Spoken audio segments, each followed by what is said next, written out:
I watch the same news that everybody else watches. I see the same images that the media puts out. But I've got this different programming that says, despite all that, I'm not confused about who I am, and I've got some assets to bring to my work, to bring to the party that's different, that's not a liability, but it's actually an asset, and to change that mindset on how we bring that about. And I spend a lot of time with students and leaders on getting comfortable in their own skin so that they can perform better in that room. Questions on that before I move to the next one? Communication is the third C. Telling your story.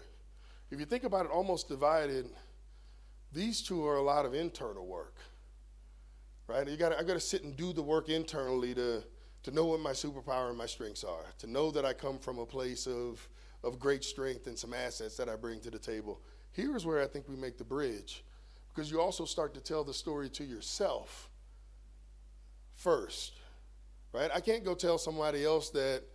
And I'll tell you the story of how I got to, how I got to Harvard Business School. And I was concerned because, again, I'm a practitioner. Yeah, I'd graduated from the school, but I never taught anywhere. And I could tell you the whole list of reasons why when I went and I applied and had the conversation, all the reasons why they were going to say no.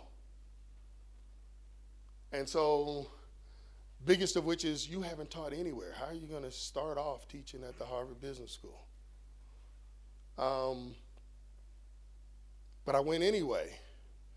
And I had to first tell myself the story. I went through the entire curriculum of all the courses. And, well, I've got an accounting degree. I've got a CPA. I've worked in finance. I've sat on boards of directors. I can teach all of these classes. And so I was armed with the story I told myself before I went in there. So when they asked me the question, how are you going to teach here if you never taught anywhere else? I've got all the capabilities. I bring something special to this classroom. I bring what academics can't bring to the classroom. I've done 30 transactions globally. So I had to tell the story to myself first before I could tell it to anybody else. The second part of that journey is starting to tell that story, telling the story to everybody